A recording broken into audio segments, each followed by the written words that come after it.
സമൂഹത്തിൻ്റെ നന്മയുടെ ഒരു പ്രതീകമായിട്ട് ചാരിറ്റബിൾസ് അത്തരം ഫീൽഡുകളിൽ വർക്ക് ചെയ്യുന്നു, അല്ലെങ്കിൽ അത്തരം പ്രവർത്തനങ്ങളാണ് ലയൺസ് ക്ലബിൻ്റെത് എന്നറിയാൻ കഴിഞ്ഞ സന്തോഷം. രണ്ട് കാര്യത്തിലാണ് എനിക്ക് സന്തോഷം. ഒന്ന്, എന്നെ ഇത്തരം ഒരു പരിപാടിയിൽ വിളിച്ചതിനാണ്. അങ്ങനെ വിളിക്കപ്പെടേണ്ട ആണ് എന്നെനിക്ക് അഭിപ്രായമില്ലെങ്കിലും ജെയിംസ് സാറിന്റെ സ്നേഹവസരമായ ക്ഷണം സ്വീകരിച്ചതാണ്. അങ്ങനെ ക്ഷണിച്ചു എന്നതാണ് സന്തോഷിക്കാൻ ഒരു കാരണം. മറ്റൊന്ന്, ഇതുപോലെ എല്ലാം മതാതീതമായി ഹിന്ദുവും ക്രിസ്ത്യനും മുസ്ലിമും ഒക്കെ ഒന്നിച്ചിരിക്കുന്ന, മതമുള്ളവനും മതമില്ലാത്തവനും ഒരേ വേദിയിൽ ഒരുമിച്ചിരുത്തുന്ന ഒരു സംഘം, ലയൺസ് ക്ലബിന്റെ ആ ഒരു അഭിപ്രായത്തോട് ഏറെ മമതയുണ്ട്. അതിന്റെ ഭാരവാഹികളോട് അക്കാരണത്താൽ തന്നെ ഏറെ സ്നേഹവുമുണ്ട്. ഇതൊരു അഖിലേന്ത്യാ സംഘടനയാണ്. കേരള ചാപ്റ്റർ ഡിസ്ട്രിക്ട് വൈസിൽ ലോക്കൽ ബോഡികൾ വളരെ ഭദ്രമായ ഒരു കെട്ടുറപ്പുള്ള സംഘടനയാണ് എന്നാണ് ഞാൻ മനസ്സിലാക്കുന്നത്. മാസത്തിൽ ഒരിക്കൽ ഒരു ഫാമിലി ഗെറ്റ് ടുഗദർ ഉണ്ടാകും എന്നാണ് പറഞ്ഞത്. അതിന്റെ ഭാഗമാണ് ഇത്. മറ്റൊരു സന്തോഷം, ഒരു മതത്തിൽപ്പെട്ട ആചാരത്തെ നിങ്ങൾ എല്ലാവരും കൂടെ ചേർന്ന് ഉൾക്കൊണ്ടുകൊണ്ട് അതിൻ്റെ ഒരു പരിപാടിയെ നിങ്ങൾ കൂടെ ആദരിക്കുന്നു. ആ പരിപാടിയെ സംഘാടകരായിട്ട് മാറുന്നു എന്നത് വളരെ സന്തോഷമുണ്ട്. കേരളത്തിൽ സൗഹൃദമൊക്കെ അന്യം നിൽക്കുന്ന ഒരു കാലമായി മാറുന്ന, മനുഷ്യർ തമ്മിൽ പരസ്പരം വേർതിരിവിന്റെ വിത്തുകൾ എവിടേക്കോ നട്ടുമുളപ്പിക്കാൻ ശ്രമം നടത്തുമ്പോൾ പരസ്പരം വൈര്യങ്ങളും വൈജാത്യങ്ങളെയും പൊലിപ്പിച്ച് കാണിക്കാനുള്ള ശ്രമങ്ങൾ ചില തൽപര കക്ഷികൾ, അങ്ങനെ തന്നെ പറയേണ്ടി വരും, ഒരു മതത്തിന്റെ ആളുകളല്ല, ഏത് മതവും നിങ്ങളൊന്ന് എടുത്തു നോക്കിയ ഒരിക്കലും വൈജാത്യങ്ങളെ പ്രേരിപ്പിക്കുന്നില്ല. ഇന്ത്യ എന്ന നാനാത്വത്തിലെ ഏകത്വം എന്ന ഒരു സിമ്പലാണ് ഇന്ത്യയുടെ അതിൻ്റെ ആണിക്കൽ എന്ന് പറയുന്നത്. ഒരു പൂന്തോട്ടത്തിലെ വൈവിധ്യം നിറഞ്ഞ പൂക്കളുടെ ഒരു സമാഹാരം ഉണ്ടാകുമ്പോഴാണ് നയനമനോഹരമായ ഒരു പൂന്തോട്ടമാകുന്നത്. ഏകശിലാമുഖത്തോടുകൂടി ഒരു പുഷ്പം മാത്രം മതി എന്റെ പൂന്തോട്ടത്തിൽ വിചാരിക്കുന്നത് അവിടെ കണ്ണിന് ആനന്ദം നൽകില്ല. ഞാൻ മനസ്സിലാക്കുന്നു, അത്തരം ഒരു സന്ദർഭത്തിൽ ഇന്ത്യ അങ്ങനെ മാറിക്കൊണ്ടിരിക്കുന്നു എന്ന ഭീതിയോടുകൂടി കണ്ടിരിക്കുന്ന ഒരു കാലം. കേരളം അതിന്റെ ചുവട് പിടിച്ച് അതിനുള്ള ശ്രമങ്ങൾ തുടങ്ങിക്കഴിഞ്ഞു എന്ന ധാരണയുള്ള ഒരു സമയം. ഇതുപോലുള്ള കൂട്ടായ്മയുടെ പ്രസക്തിയാണ് ഞാൻ സൂചിപ്പിക്കുന്നത്. മതത്തിനപ്പുറം മനുഷ്യരെ കാണുന്ന, മനുഷ്യൻ എന്നതാണ് കേന്ദ്രബിന്ദു. ഏത് മതത്തിലും എടുത്തു നോക്കിക്കോളൂ, കേന്ദ്രബിന്ദു മനുഷ്യനാണ്. ആ മനുഷ്യനെ മതാതീതമായി കാണാൻ കഴിയുന്ന, അവന്റെ വിശ്വാസം ഏതാണെങ്കിലും അതിനെ ആദരിക്കാൻ പ്രേരിപ്പിക്കുന്ന, അവൻ ഉൾക്കൊള്ളുന്ന ആദർശം അവന്റെ തന്നെ താല്പര്യമായതുകൊണ്ട് പക്ഷേ അതിലപ്പുറം മനുഷ്യനെ സ്നേഹിക്കണമെന്ന് പഠിപ്പിക്കുന്നതാണ് ഹൈന്ദവ മതവും ക്രൈസ്തവ മതവും ഇസ്ലാമും. യഹൂദ മതവും അങ്ങനെ തന്നെയാണ്, ബുദ്ധമതവും അങ്ങനെ. പക്ഷേ ഇന്ന് മതത്തിന്റെ അതിർവരമ്പുകളിൽ മതിൽക്കെട്ടുകളിൽ ഒതുങ്ങിക്കൂടുകയും താൻ മാത്രമാണ് ശരി, തൻ്റേതു മാത്രം ശരി എന്ന് വിശ്വസിക്കുകയും അത് പ്രചരിപ്പിക്കുകയും ചെയ്യുന്ന ഒരു കാലം, തന്നിലേക്ക് മാത്രം ചുരുങ്ങിക്കൊണ്ടുവരുന്ന ഒരു കാലം. ഞാനിവിടെ റമദാനിന്റെ സന്ദേശം 15 മിനിറ്റിൽ പറഞ്ഞു തീർക്കണമെന്നാണ് പറഞ്ഞത്. ശ്രമിക്കാം.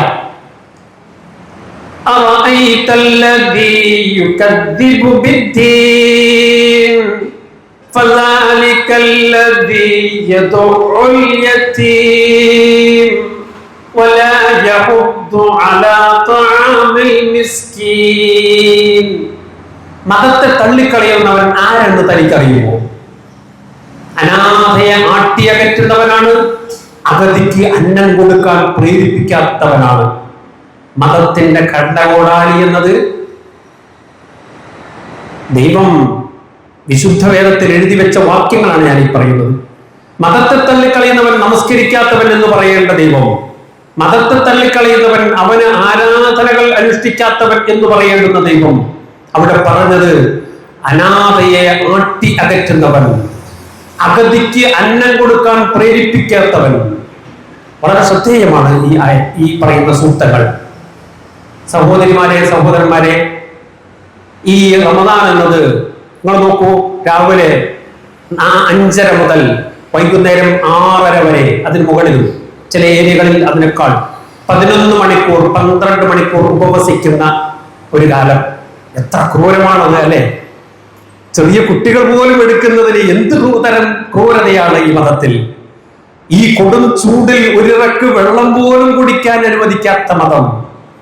ഈ വശന്നൊട്ടിയ വയറുമായി കാത്തുകെട്ടിക്കിടന്നിട്ട് ദൈവത്തിന് എന്ത് കിട്ടാനാണ്? വളരെ പ്രസക്തമായ ചോദ്യമാണത്.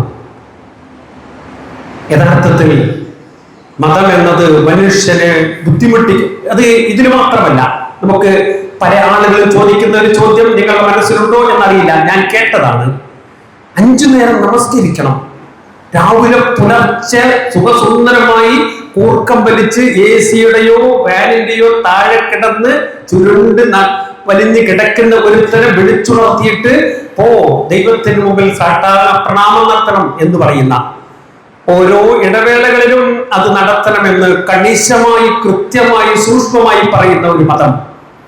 സ്വന്തം സമ്പത്തിന്റെ 2.5% പാവങ്ങൾക്ക് നിർബന്ധമായി കൊടുത്തവൻ മാത്രമാണ് മതമാചരിക്കുന്നത് എന്ന് പറയുന്ന മതം.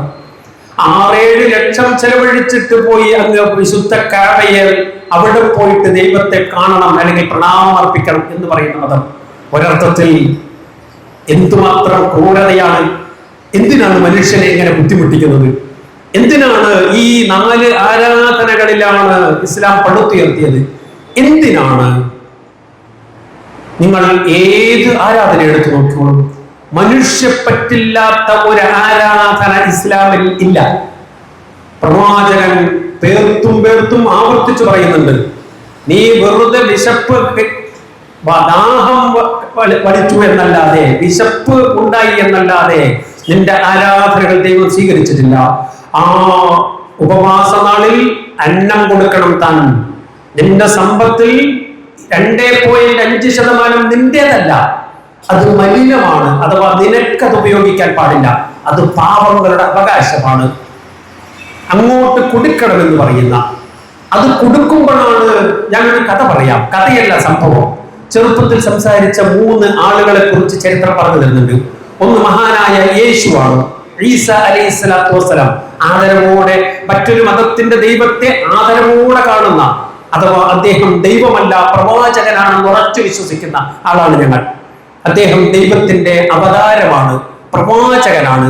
ആ പ്രവാചകൻ ആദരവോടുകൂടി കാണുന്ന അദ്ദേഹമാണ് ചരിത്രത്തിൽ ഒന്നാമതായി ചെറുപ്പത്തിൽ മുലകുടി പ്രായത്തിൽ തൊട്ടിൽ കിടക്കുന്ന പ്രായത്തിൽ സംസാരിച്ചത്. ഞാൻ ആ കാര്യം പറയുന്നതല്ല.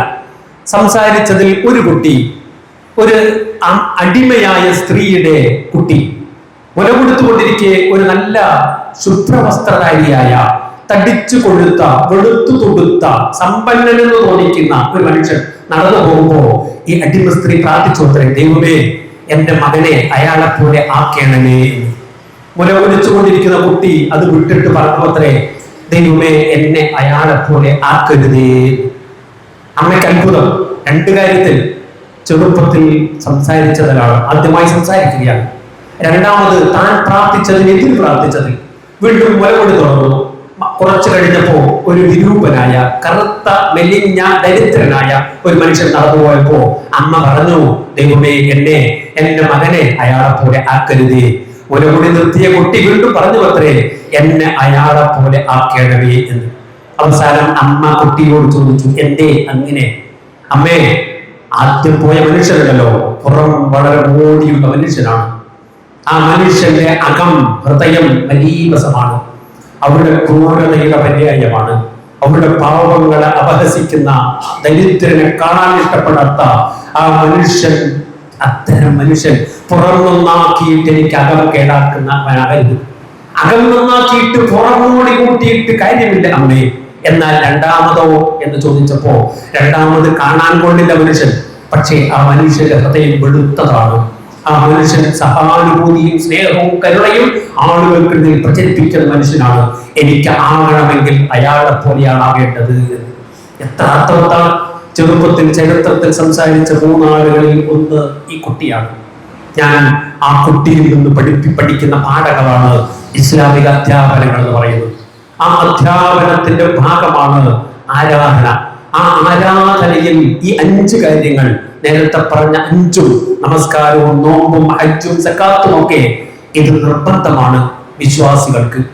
പക്ഷേ ആ വിശ്വാസത്തിനപ്പുറം രാവിലെ എഴുന്നേറ്റ് മുഖമൊക്കെ കഴുകി പല്ല് തേച്ച് വൃത്തിയായി കുളിച്ച് ലേപനവും ഷാമ്പുവും എണ്ണയും എല്ലാം പുരട്ടി ലിപ്സ്റ്റിക്കും എല്ലാം ഇട്ടു വന്ന മനുഷ്യൻ, പക്ഷേ ആ മനുഷ്യൻ അയൽവാസിയോട് തെറി പറയുന്നവനാണെങ്കിൽ, ഭർത്താവിനെ അപഹസിക്കുകയും ചീത്ത പറയുകയും ചെയ്യുന്നവരാണെങ്കിൽ, ആളുകളെ അവരുടെ അഭിമാനത്തിന് ക്ഷതം വരുത്തുന്നവരാണെങ്കിൽ, അന്യനെ പരിഹസിക്കുന്നവരാണെങ്കിൽ, പാവപ്പെട്ട ആളുകളോട് മുഖം തിരിഞ്ഞു നടക്കുന്നവനാണെങ്കിൽ, ഇതൊക്കെ പുറംപോച്ചും കാപട്യവുമാണ് എന്ന് വരും. ആ മനുഷ്യന്റെ സൗകുമാര്യം പുറത്ത് മാത്രമേ ഉള്ളൂ എന്ന് വരും. ഇതാണ് കാപട്യം. മതത്തിൽ കപടന്മാരായ ഒരുപാട് ആളുകളുണ്ട്. മതത്തെ വിൽപ്പന ചരക്കാക്കുകയും തങ്ങളുടേത് മാത്രം ശരിയെന്ന് പറയുന്ന, താനൊറ്റയിൽ ജീവിക്കാൻ ആഗ്രഹിക്കുന്ന ആളുകൾ മതത്തിന് പുറത്താണ്. പാപങ്ങളെ പരിഗണിക്കാത്തവരാണ് മതത്തിന്റെ ശാപം. മറ്റുള്ളവരുടെ വേദനകൾ കണ്ടറിയാത്ത, കേവലം ദൈവത്തിനെന്തോ ഞാൻ 5 നേരം നമസ്കരിച്ചത് കൊണ്ട് ദൈവം ഒരിടത്ത് പറയുന്നുണ്ട്, അതുകൊണ്ട് ദൈവത്തിനും ലോകത്ത് ഇങ്ങനെയാണ് ആ വാക്യം, പ്രവാചകന്റെ വാക്യമാണ്. ലോകത്തുള്ള എല്ലാ മനുഷ്യരും, 800 കോടി മനുഷ്യരും ഒരു വിശാലമായ മൈതാനത്തിൽ വെച്ച് കൂടിയിട്ട്, ഇന്നു മുതൽ ഞാൻ ദൈവമേ, ഞങ്ങളെല്ലാവരും നിന്റെ വിനീതരായ അടിമകളായി, നീ പറയുന്നത് അക്ഷരം പ്രതി അനുസരിച്ച് ജീവിക്കാം എന്ന് പറഞ്ഞാലും ദൈവത്തിന്റെ പവറിന്, അധികാരത്തിന് ഒരു ഏറ്റം ഉണ്ടാകുന്നില്ല. ഇതേ ആളുകൾ ഒരുമിച്ചിരുന്ന് പറഞ്ഞു, ഞങ്ങൾ ഇന്നു മുതൽ നിന്നെ ധിക്കരിക്കാൻ തീരുമാനിച്ചിരിക്കുന്നു, നിന്റെ എല്ലാ കൽപ്പനകളും ഞാൻ ധിക്കരിക്കാം എന്ന് പറഞ്ഞാലും ദൈവത്തിന്റെ മഹത്വത്തിന് അല്പം പോലും ഇടിവുണ്ടാവില്ല. ദൈവം ദൈവമാണ്. പ്രപഞ്ചം. ഞാൻ നേരത്തെ സംസാരിക്കുകയായിരുന്നു. ഞാൻ ഖത്തറിൽ 25 വർഷം ജോലി ചെയ്തു. എന്റെ കോപ്റ്റിക് ക്രിസ്ത്യാനിയായ ഈജിപ്തുകാരനായ മനുഷ്യൻ, അദ്ദേഹം ദൈവത്തെ വിളിക്കുന്ന പദം യാ അല്ലാഹ്. അല്ലാഹു എന്നത് ഒരു മതത്തിന്റെ, ദൈവത്തിന്റെ പേരായി കാണുന്ന ആളുകളോട് പറയുന്നത്. അല്ലാഹു എന്നത് സർവേശ്വരനായ, ഏകനായ, കർത്താവായ, പരമാത്മാവായ ഒരാൾ വിളിക്കുന്ന അറബിപ്പദം മാത്രമാണത്. അതുകൊണ്ടാണ് കോപ്റ്റിക് ക്രിസ്ത്യാനി അല്ലാഹ് എന്ന് വിളിക്കുന്നത്, എന്റെ സുഹൃത്ത്. കാരണം അല്ലാഹു എന്ന പദം ദൈവത്തിനുള്ളതാണ്. നാം സർവേശ്വരൻ എന്ന് വിളിക്കുന്ന, കർത്താവ് എന്ന് വിളിക്കുന്ന, അതുപോലെ തന്നെ ആ അർത്ഥത്തിൽ വിളിക്കപ്പെടുന്ന ഒരു പേര് മാത്രം. വിശ്വാസികൾ പരസ്പരം കണ്ടുമുട്ടുമ്പോൾ ചൊല്ലുന്ന ഒരു വാക്കില്ലേ, അസ്സലാമു അലൈക്കും, യഥാർത്ഥത്തിൽ മുസ്ലിങ്ങൾ മാത്രം പറയേണ്ടുന്ന വാക്കല്ല. താങ്കൾക്ക് സമാധാനം ഉണ്ടാകട്ടെ എന്നാണ് ആശംസ. സമാധാനം എല്ലാവർക്കും വേണ്ടതല്ലേ? വിശ്വാസികൾ ആരെങ്കിലും തെറ്റിദ്ധരിച്ച് മുസ്ലിങ്ങളോട് മാത്രം സമാധാനവും മറ്റവരോട് ഗുഡ് മോർണിംഗ് പറയുന്നത് മതത്തിന് വിരുദ്ധമാണ്. എല്ലാവർക്കും സമാധാനം ആഗ്രഹിക്കേണ്ടവരാണ്. നിങ്ങളത് അഥവാ മറ്റു മതക്കാർ അത് തെറ്റിദ്ധരിച്ചിട്ടുണ്ടെങ്കിൽ ആ തെറ്റിദ്ധാരണ തിരുത്തണം. രാവിലെ വീട്ടിൽ നിന്ന് ഏതോ അർത്ഥത്തിൽ പ്രയാസപ്പെട്ടുകൊണ്ട് വരുന്ന ഒരാളോട് ഗുഡ് മോർണിംഗ്, നല്ല പ്രഭാതം എന്ന് പറയുമ്പോ എന്ത് ഗുഡ് മോർണിംഗ് എന്നാണ് ചോദ്യം. അതേ സമയത്ത് വരുന്ന പ്രയാസം ദൈവം തീർത്തു തരട്ടെ, അസ്സലാമു അലൈക്കും, താങ്കൾക്ക് സമാധാനം ഉണ്ടാവട്ടെ, താങ്കളുടെ മനസ്സിന്റെ വിഷമങ്ങൾ ദൈവം ലഘൂകരിച്ചു തരട്ടെ എന്ന് പറയുന്ന പ്രാർത്ഥനയല്ലേ അർത്ഥവത്ത്? അവിടെ ആശംസിക്കേണ്ടത് അത് അറബിപ്പദം മാത്രമായി. അറബികളിൽ ക്രിസ്ത്യാനികളുണ്ട്, ജൂതന്മാരുണ്ട്, മറ്റു മതസ്ഥരുണ്ട്, അവിടെ മുസ്ലിങ്ങളുണ്ട്. ആ പദം അറബി എന്നതല്ല വാക്ക്, അതിനുള്ള അർത്ഥം എന്ത് എന്നാണ് നോക്കേണ്ടത്. ഞാൻ അല്ലാഹു എന്ന പദത്തിനെ കുറിച്ചാണ് പറഞ്ഞത്. മുസ്ലിങ്ങൾ ഏറ്റവും കൂടുതൽ ഉച്ചരിക്കുന്ന ബിസ്മില്ലാഹ്, ആ ദൈവത്തിന്റെ നാമത്തെ കുറിച്ചാണ് ഞാൻ പറഞ്ഞത്. അതുപോലെ തന്നെ സലാം എന്ന വാക്കിനെ കുറിച്ചാണ് പറഞ്ഞത്. സലാം എന്ന് പറഞ്ഞത് 2 അർത്ഥമുണ്ട്. ഒന്ന് നേരത്തെ പറഞ്ഞ സമാധാനമാണ്, മറ്റൊന്ന് അനുസരണം എന്നാണ്. ദൈവത്തിന്റെ വാക്കുകളും ആ ദൈവം പറഞ്ഞ കൽപ്പനകളും അനുസരണം എന്നാണ് അതിനർത്ഥം. അങ്ങനെ അനുസരിച്ച് സമാധാനപൂർണമായ ജീവിതം നയിക്കേണ്ടവനാണ് വിശ്വാസി, മുസ്ലിം എന്നാണ് അതിനർത്ഥം. ഈ ആരാധനകൾ, എല്ലാ ആരാധനകളോടൊപ്പം ദൈവം പറയുന്നത് ലഅല്ലകും തത്തഖൂൻ, നിങ്ങൾ വിശുദ്ധരായ മനുഷ്യരാകാനാണ്.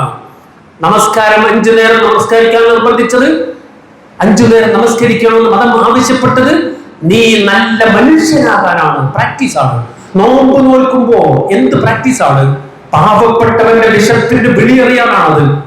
വെള്ളമില്ലാത്ത, ഭക്ഷണമില്ലാത്ത, ദാരിദ്ര്യത്തിൽ കഴിയുന്ന ഒരു മനുഷ്യന്റെ വെടിയാളം എങ്ങനെയാണെന്ന് തിരിച്ചറിയുന്നത് ഇതുപോലുള്ള സന്ദർഭത്തിലാണ് സഹോദരങ്ങളെ. അവിടെ 2.5% സക്കാത്ത് പാവങ്ങൾക്ക് വീതം വെക്കണം എന്ന് പറയുന്നത് അവന്റെ ദുഃഖത്തിൽ ഞാൻ എന്റെ സമ്പത്ത് കൊണ്ട് പങ്കുചേരുകയാണ്. ഈ ആരാധനയോടൊപ്പം മനുഷ്യത്വം കൂടെ ചേരുന്നതാണ് ഇസ്ലാമിന്റെ മതം. അതാകണം മതം. അതല്ലാതെ ദൈവത്തിന് മുമ്പിൽ പോയി പ്രണാമമർപ്പിക്കുകയും കാണിക്കു കൊടുക്കുകയും ഇപ്പുറത്ത് വന്ന് കൈക്കൂലിയും വഞ്ചനയും അഴിമതിയും നടത്തുന്ന ആളുകളിൽ എന്ത് മനുഷ്യത്വമാണുള്ളത്? അഥവാ മനുഷ്യത്വമില്ലാത്ത ആരാധനകൾ അടിസ്ഥാനരഹിതവും ദൈവം സ്വീകരിക്കാത്തതുമാണ് എന്നാണ് പറഞ്ഞതിന്റെ അർത്ഥം. വിശ്വാസം എന്ന് പറയുന്നത് അത് മനസ്സിലാണ്, അത് കർമ്മങ്ങളിൽ വരണം. അത് വിശ്വാസത്തിൽ മാത്രം പോരാ. നമ്മുടെ ഓരോ പ്രവൃത്തിയിലും വിശ്വാസമില്ലാത്ത എന്റെ വ്യക്തി ജീവിതത്തിൽ, എന്റെ കുടുംബ ജീവിതത്തിൽ, എന്റെ സാമൂഹിക ജീവിതത്തിൽ, എന്റെ രാഷ്ട്രീയ ജീവിതത്തിൽ മതം കടന്നു വരണം. മതം അപകടകരമാണെന്നാണ് പറയുക. ആ മതം കടന്നു വരണം എന്ന് പറയുന്നത് നന്മയുണ്ടാകണം എന്നാണ് പറഞ്ഞതിന്റെ അർത്ഥം. എന്റെ വ്യക്തി ജീവിതം വിശുദ്ധമാകണം എന്ന് പറഞ്ഞാൽ ഞാൻ ദൈവത്തിന്റെ മുമ്പിൽ കാണിക്കർപ്പിക്കുകയും നമസ്കരിക്കുകയും ചെയ്തിട്ട് ഇപ്പുറത്ത് വന്നിട്ട് കള്ളത്തരങ്ങളും വേണ്ടാധീനങ്ങളും തെറിവിളികളും കൊലയും കൊലവിളിയും നടത്തുന്നത് മതവിരുദ്ധമാണ് സഹോദരങ്ങളെ. മനുഷ്യത്വ വിരുദ്ധമല്ലേ അത്? ഈ മതത്തെയാണോ നിങ്ങൾ, അഥവാ ഇന്നത്തെ സമൂഹം അകറ്റി മാറ്റിയിട്ട് അതിനെ ഏതോ അർത്ഥത്തിൽ ഭീകരമുദ്ര ചാർത്തുന്നത്? എന്റെ കുടുംബ ജീവിതം നന്നാകണമെന്ന് എന്റെ ദൈവം എന്നോട് പറഞ്ഞത്, അത് നന്നാകാതെ നീ ആരാധന അർപ്പിച്ചിട്ട് കാര്യമില്ല എന്നാണ് പറയുന്നത്. ഒരു പ്രവാചകന്റെ വചനം പറയാം. അദ്ദേഹം അനുയായികളുമായി ഇരിക്കുമ്പോൾ അവരിൽ ഒരാൾ ഒരു സ്ത്രീയെ കുറിച്ച് പറഞ്ഞു. ആ സ്ത്രീ വലിയ ആരാധനയുടെ കുമ്പാരമായിട്ടുണ്ട്. പക്ഷെ അതിൽ അവർക്ക് ഒരു തകരാറുണ്ട്. അയൽക്കാരെ ദ്രോഹിക്കുന്നവളാണ്. ആരാധനകൾ ഒരുപാട് ചെയ്തിട്ടുണ്ട്, പക്ഷേ ഈ ഒരു പോരായ്മ അവരിലുണ്ട് പ്രവാചകനെ. അദ്ദേഹം പറഞ്ഞു, അവർ നരകാവകാശിയാണ്. വേറൊരു സ്ത്രീയെ കുറിച്ച് പറഞ്ഞു, അവർ ആരാധനകൾ വല്ലാതെയൊന്നും ചെയ്തില്ല, പക്ഷെ തന്റെ കൈകളിലുള്ള പാൽക്കട്ടി അയൽക്കാർക്ക് കൊടുക്കുന്നവരാണ്, അവൾ സ്വർഗത്തിലാണ്. ആരാധനയല്ല, അതിലപ്പുറം മനുഷ്യത്വമാണ്. ഒരു മനുഷ്യന്റെ സ്വർഗവും നരകവും തീരുമാനിക്കുന്ന പ്രവാചകന്റെ പാഠങ്ങൾ ഉൾക്കൊള്ളുന്ന ആളുകളാണ് യഥാർത്ഥ വിശ്വാസികൾ. പുറംപോച്ചിൽ മോടി പിടിപ്പിച്ച് ആരാധനകളുടെയും തൊപ്പിയുടെയും തലപ്പാവിന്റെയും ഹാവഭാവങ്ങളുടെയും പൗരോഹിത്യത്തിന്റെയും അടയാളങ്ങളല്ല ഒരു മതത്തിന്റെ അനുയായി ഉണർത്തേണ്ടത്. ആ മനുഷ്യന്റെ അകം നന്മ നിറഞ്ഞതാകുക, സത്യസത്യമാവുക, അഴിമതിയില്ലാത്ത, അഴിമതിയുടെ കറവള്ളാത്ത, കൈക്കൂലി വാങ്ങാത്ത, വഞ്ചിക്കാത്ത, ചതിക്കാത്ത, കളവ് പറയാത്ത, തെറി പറയാത്ത, മനുഷ്യരെ ഉപദ്രവിക്കാത്ത അങ്ങനെയുള്ള മനുഷ്യന്റെ സൃഷ്ടിപ്പാണ് ഇസ്ലാം എന്ന് പറയുന്നത്. അങ്ങനെയുള്ള മനുഷ്യരെ രൂപപ്പെടുത്തലാണ് ആരാധന എന്ന് പറയുന്നത്. അതിനുവേണ്ടിയാണ് നോമ്പിന്റെ സന്ദേശം എന്ന് പറയുന്നത് മനുഷ്യത്വം ഉണ്ടാക്കിയെടുക്കുക എന്നതാണ്. ആത്യന്തികമായി മനുഷ്യനാണ് മതത്തിന്റെ കാമ്പ്. ആ മനുഷ്യനിൽ മനുഷ്യത്വം ഉണ്ടാക്കലാണ് റമദാനിന്റെയും ആരാധനകളുടെയും അനുഷ്ഠാനങ്ങളുടെയും ഒക്കെ അതിന്റെ മൂർത്തമായ കാര്യം എന്ന് മാത്രം പറഞ്ഞുകൊണ്ട് 3 മിനിറ്റ് വൈകിയതിന് ക്ഷമ ചോദിച്ചുകൊണ്ട് നിർത്തുന്നു. നന്ദി, നമസ്കാരം.